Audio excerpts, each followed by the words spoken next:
Hi everyone, Yeah. I'm here today with Esther Sokolow, who is the editor of half of the episodes here for It. Welcome to Derry, the new show in the It universe. Welcome, Esther. Thank you so much for being here today and talking to me about this show. Thank you so much for having me. I'm really excited to talk to you today. Me too. So let's just dive right in. So this isn't your first time in the It world. You worked previously on It Chapter 2, and now you're working on the show itself, or you've worked on the show itself. What was that experience like getting to come back into this universe and work on it again? So I I was really, really fortunate to work on the It Chapter 2. On that film, I was the first assistant editor, and I was supporting Jason Ballantyne, who was the editor on It Chapter 1 and Chapter 2. And then we did the Flash together for Andy as well.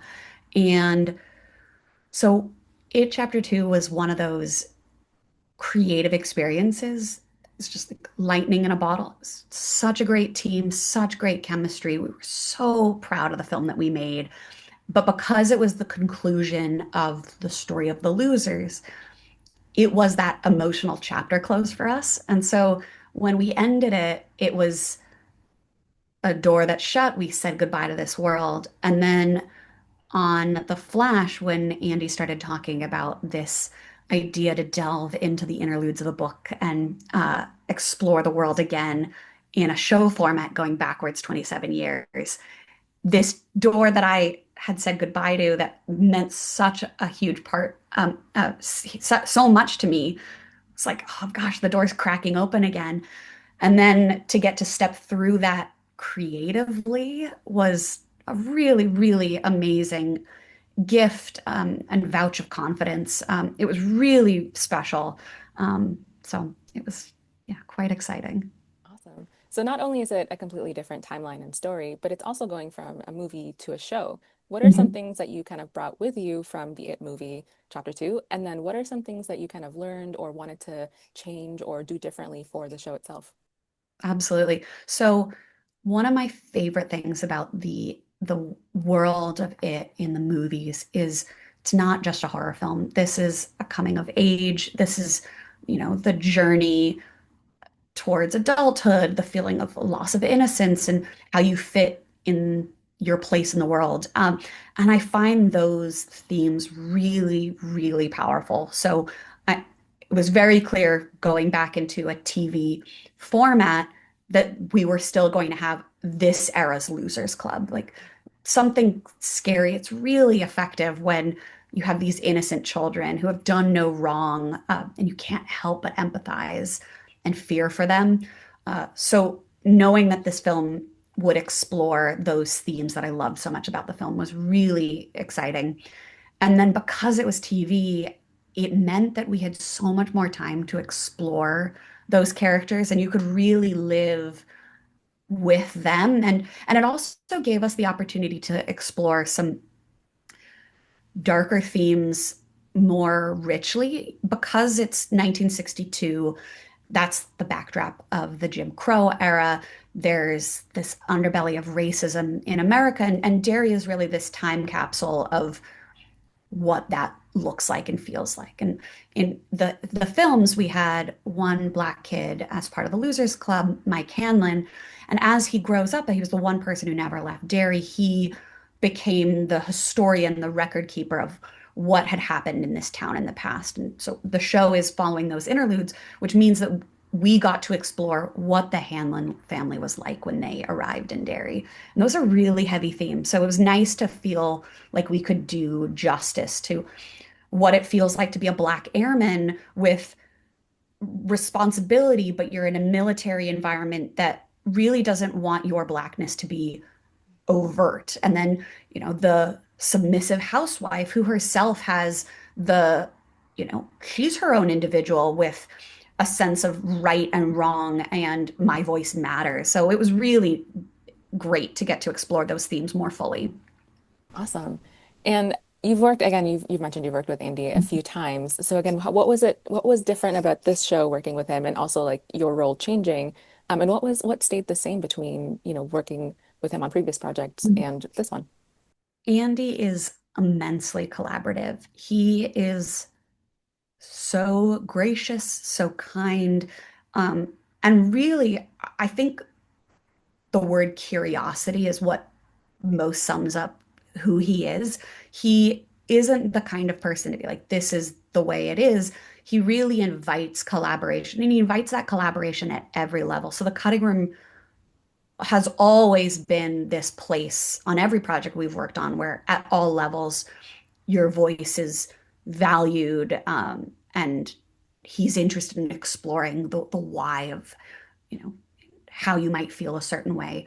So working with Andy, on each project that we've gotten to collaborate on, he's given me more creative autonomy and I've had more responsibility and also ownership and confidence in my creative voice. Chapter two, I was the first assistant. On The Flash, I was promoted to additional editor, and then to get to step into the editing chair for him, and not just on any episodes, but to get to shape with him the first two episodes out the bat, which he directed, was really exciting, and an incredible chance for me to feel confidence in my creative voice. Awesome. And speaking of the bigger roles that you play, or the bigger role that you play in this show, Mhm. you were part of or you were the only editor present right there in the soundstage while, the show is filming. Mhm. And also Yep. you cut parts of like the storyboard itself before the scenes were even shot. What was it like being that far, ahead or that far for, what's the word I'm looking for? What's it like being, part of the process so, so early on and then getting to make the final, edits for those episodes as well? Well, I think it's Andy knows how thorough and meticulous I am, and so much of the various phases where an editorial voice is important have to do with in a fast-moving environment, in a show that has so much scope and depth and logistics.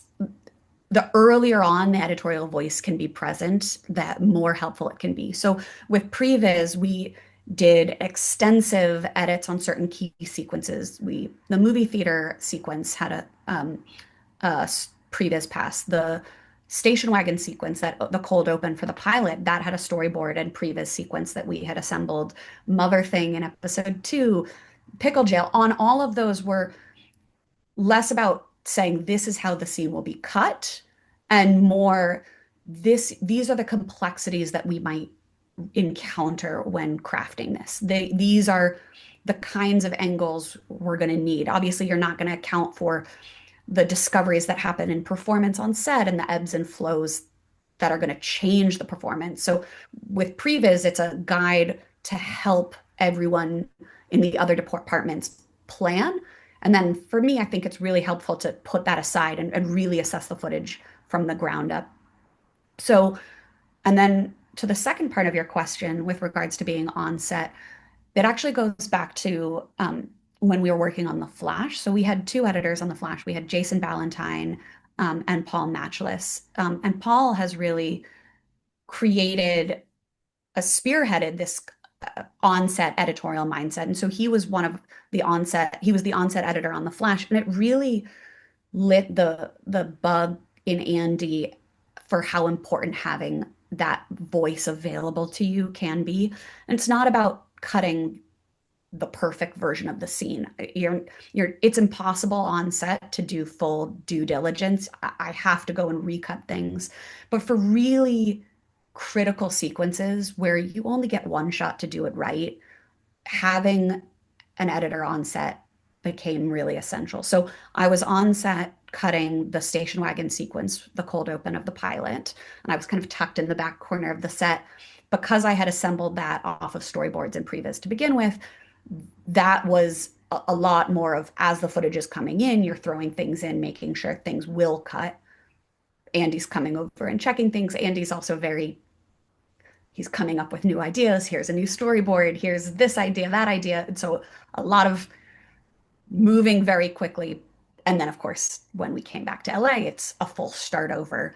And then there were other sequences where I was present on set supervising for some photography that weren't even for my episodes, but the other editors back in LA and I had extensive conversations about how I could represent the editorial mind on set. I'm not there to tell them this is how the scene should be cut, but there's so many logistics that happen on set. It's important to feel like we've got it, we're good. And then here's references, that I would send to Matt Colonna and Glenn Garland, the other show's editors, as guidance of these were the discoveries that we made on set. Awesome. And what was, so you, going off Mhm. of what you just said, collaborating with the other editors, what was that process like? Because I mean, obviously, so you do episodes 1, 2, 4, and 6. And so there's a few episodes in between there that you don't edit, and then the last two episodes you also, don't do the editing for. So what's it like working with the other editors and making sure that the entire season, and specifically like the ending to the season matches the tone throughout the entire, all of the 8 episodes that we've seen. Yeah, absolutely. Well, I wanted to just, with episode 4, that was a really excellent example of that's an episode that all three of us are credited on. And so it was a really nice opportunity for, all of our voices to kind of work in tandem. Um, we shot out of order a little bit. So we shot episode 2, 3, and 4 first, and then we had the strikes that shut production down, but it gave each of us were kind of, episode 2 was my baby, Matt's was 3, Glenn was honing 4. And so we all got to hone that tone and find the voice of it.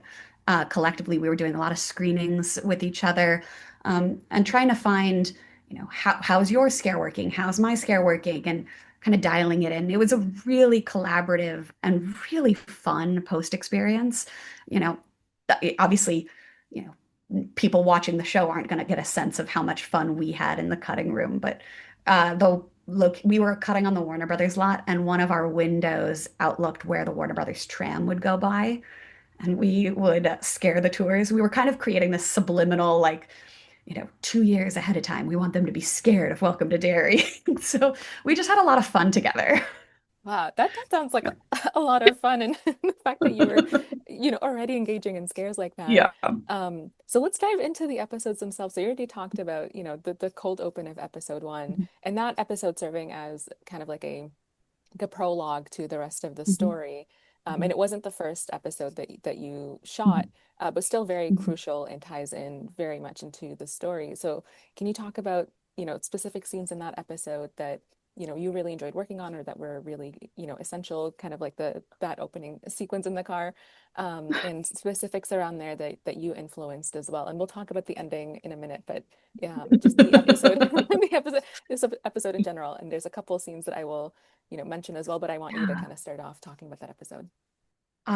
Well, the station wagon sequence is just such a labor of love. It was so detailed, and the way that Andy really leans into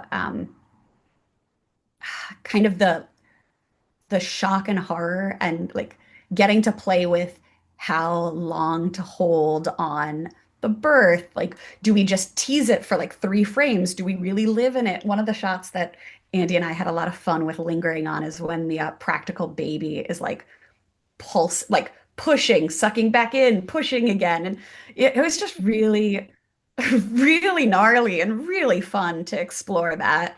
Um, it's one of those things where the Andy's familiarity with editing is so helpful. And because of that familiarity, he makes really smart decisions that allow us the most amount of flexibility in post. This is a huge show with an enormous visual effects complexity, but it was really important for the station wagon sequence that we weren't constrained by the effects costs. So one of the choices that Andy made in collaboration with the visual effects team was to shoot it on a volume wall. So in winter, they had shot driving plates past snow, past, you know, Port Hope, which is our surrogate Derry. creating the environment for what would exist outside the car. And then all of that was stitched and projected behind the station wagon on this like big LED panel. And by virtue of doing that, it meant that the performers could run the whole scene with Andy from top to bottom as if the car is driving through this environment. It meant that in editing, Andy and I didn't have to think about like, oh, we have a blue screen that we have to then key out. We have this complexity. It just really allowed us to just focus on the performance and find the most authentic version as opposed to being constrained by unnecessary logistics. So really, really proud of that. Yeah, Yeah. and what a way to open up the season, the show. It was yeah, it was gnarly. It was really, really gnarly, and it was it was really nice to see an extended sequence. And I think that's one of the benefits of having this story told through a show format versus a movie is you get the time and like the Mhm. entire sequence right from when he's in the movie theater and he's running out and then he's out on the road and then he gets in like that entire thing you're like you're wait because you know the universe that this is in you're waiting for Yeah. something to happen, you know, this kid on his Yeah. own out in the road is not gonna lead to a good outcome and you're just like Yeah. waiting and waiting and then there's like the liver the Well, that yeah. that the girl pulls out and then you're like oh here we go and it keeps Yeah. going and just when you think Mhm. that it's like you're you know maybe it's not going to be that bad it just keeps getting worse Well, in the it's back of fun my to head. subvert with the like Yes. you know in a modern lens. Hitchhiking's pretty dangerous, but in that era, like, yeah, okay, I guess a 12-year-old boy could hitchhike in the middle of night in winter. And then you meet this very traditional nuclear family. You know, one of the things that we balanced trying to toe the line is like, how at ease does the family put you at? Like, Mhm. it's the show is it Welcome to Derry? You know Yeah. that family's not going to be good. But we played a lot with what's on the radio and how to lull Maddie into that sense of security. You kind of want to feel the car rocking. And then we start to play with the weirder angles as the mom is doing the spelling game with her son. Then you have when she says strangulation, it's the first time she looks dead at camera. And so it's those little cheeky things like, uh-oh, things are gonna get bad. Yep. Yeah, and you also do the opposite as well in this episode where Mhm. you amp up the tension and then it just leads to something mundane. Mhm. One of the scenes is Lily walking through the hallway and like the sound design in that you hear the Yeah. banging of like, you know, the Mhm. lockers with the other Mhm. students and the camera's focused on her and then she opens up her locker and the jar of pickles falls and then it's like, oh, okay, it was just a prank. You know, you know Yeah. her But it's classmates. such a perfect opportunity for, Lily is one of our main characters. This is a chance for you to really get to meet who she is, how she feels about her place in the world, how the world views her place in it. Mhm. So, this is somebody who is deeply traumatized and is incredibly sensitive and also as we learn has been away from school for a little bit at Juniper Hill recovering from her trauma. So, playing with those sonic devices was really fun. It should feel claustrophobic and we wanted the audience to feel like Lily and empathize with her that this is really worrisome. And another scene that I also wanted to talk about, again with Lily, is the drain scene, because that one feels familiar to obviously from the movie, the Yeah. scene that Bev has, but Mhm. so but again, you kind of subvert the expectations of what's going to happen there because obviously, like with Bev in the movie, she gets covered in blood. With this one, you just get, you know, the fingers coming through the drain, which is still, you know, puts you at, you know, in a Mhm. situation where you're like you still feel uneasy, but it's not quite as horrific as what Bev went through. So again, sort Yeah. of subverting, but that scene as well, the tension that you're setting up in that, going from like the different camera angles focusing on the drain, zooming into it, looking at Lily, Mhm. all that, and switching between those different perspectives, and again the sound design in that, like just all Mhm. it it just does such a good job of creating that tension, and you do this throughout like all Thank of the you. episodes that I've seen so far of the show. Just the way that the tension is created, is Mhm. so good, and again having that time to be able to have those scenes be a lot longer in the show, I think just makes it so much scarier. Like I like the movies themselves, they have scary parts to it, but overall, I wasn't necessarily as scared. But the show, I'm Mhm, just like constantly on edge, and you're just sort of like, you know, not sure at what point something is going to happen. mhm. But yeah, that's That's amazing. another. Well, that's the thing is like you want to subvert expectations. The drain is iconic. You gotta have a drain scene. You want to hear voices coming through the drain, but you also don't want it Lily to be so she's scared, but she has to believe that that's Maddie's voice in the tub and have enough curiosity and also guilt to feel like something that's worth leaning into and exploring. You want it to be this lean forward moment of not so scary that you're like, uh-oh, gotta get out of here. Yeah, So yeah, yeah. I appreciate that. Yeah, and then there's a couple transitions as well Mhm, that are done so well. Right in the very beginning, as soon as we're done with the car scene, and then we get the title sequence, which is like opposite to the title sequence in the movie. And mhm, then also once we get through that tunnel, it turns into the spyglass that mhm, Phil is looking into, and I mhm. love that transition. That entire sequence from the little baby Binky like falling in the The water, pacifier. Yeah. pacifier, there we go, falling in the water, and that entire sequence. That one was really great. What was the discussion around that? Because you have to incorporate the title Yeah. sequence some way. Well, it's iconic. You want to have audiences feel that same of, oh yeah, we're back. Andy is so imaginative about those transitions. So that was one that he brought to the table, had planned, and then it was working with visual effects to find that seamless blend between when the tunnel transitions to the spyglass. But Andy's so clever with those things. It's really nice. And another cool one that I also really enjoyed was the zooming into the pavement right after Halloran and his buddies are going back to the Mhm. base.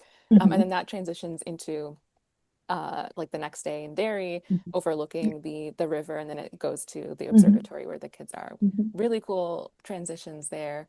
And then obviously we end this episode with the movie theater scene. We have to talk about that one because that sequence, like, again, you don't know what's going to happen. You know something's going to happen, but it keeps you on edge for such a long time, and it almost fakes you out a couple times in there where you're like, Mhm. oh, oh wait, oh wait. Mhm. And switching as well between the kids sitting in the theater and then Ronnie sitting up in the Mhm. projector room where she's not hearing everything they are. And sort Mhm. of isolate, like once we're kind of in the action a little bit at the start of it, we then switch to Ronnie, and you're like, wait a minute. We as an audience are sort of pulled out of that, but then Ronnie's also not safe either. And I kept looking in the Mhm. background to see like what's gonna happen to her, what's gonna come at her Yeah. there. Yeah.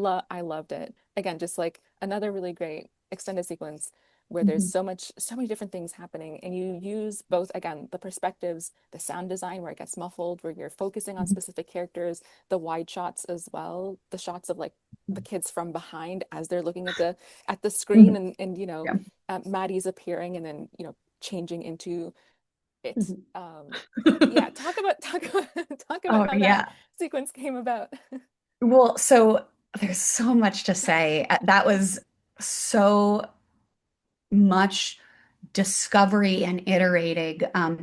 Just with Maddie on the projector screen, again, I want to go back to how much foresight Andy has. So we actually were able to shoot all of Maddie's stuff separately, well ahead of time, and then had that actually processed on film. So that's really going through the projector at the movie theater. Oh, So, wow. and then Andy and I had done all these jump cuts where we really wanted Maddie to feel like the Pennywise body movements. And so you're like, we were dropping frames. There were some frames that, doubled up. You want to create that feeling of ideas, but we figured out that language so that when it came time to shoot the movie theater, the kids got to actually act against that projector playback, and all of it's practical. Obviously there's some accentuations. There's a baby that comes out, but that core projector was all practical. It was really exciting. Wow. Um, and then in terms of Ronnie experiencing what's happening in the projector booth and what's happening in the theater with the kids, that's an example of really how much discovery happens in the cutting process once you start to see everything as a whole. So because we filmed out of order and we'd filmed episode 2 first, we had filmed what was meant to happen originally was um, the mutant baby surges towards Lily, and then we go with Ronnie, and she's in the booth. That played out as a full sequence. She doesn't know what's happening, and then she runs in the theater, and it's revealed Lily is the only survivor.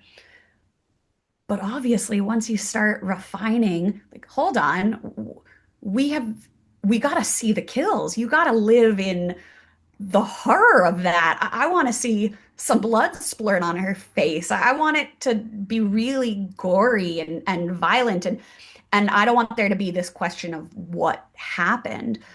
So, working with Andy, the studio, and iterating, it was very clear that the Warner kills from the cold open of 2 had to be incorporated into the movie theater massacre. And then that gave us the opportunity to intercut Ronnie's experience. So as opposed to playing that sequence out in full, it became everyone's in jeopardy and who's going to make it out alive. And it really added this richness of horror, I think, to the sequence. Yeah, no, started off that episode horrifically in a good way, wrapped up that episode again horrifically in a good way, and then we get that final scene of Lily holding poor little Susie's hand or what's left of Susie's arm. And it ends there. And again, like the other thing too that I really enjoyed was like once the actual like scene cuts, there's still like audio usually sort of happening, and then it transitions into the music that you hear in the Mhm. credits. Yeah, talk about that. So you're talking about the Yaya Lolita song bleeding in over the scream. Yep. So that's 'Cause it's one of those things that Andy and I talked about it, and what makes the world, the horror of the It universe, I think so effective is that it is a little bit comedic. It's a little bit ridiculous. We're very self-aware. Like this is a psychotic killer clown that's maybe some sort of extra interdimensional being. Like we were a little ridiculous. We are self-aware. There's a pickle octopus dad going on.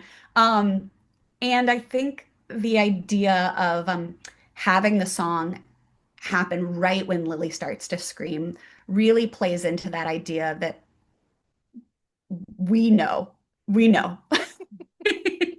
So, yeah. it's so good, and it's such a good way to like again subvert like the how you're feeling.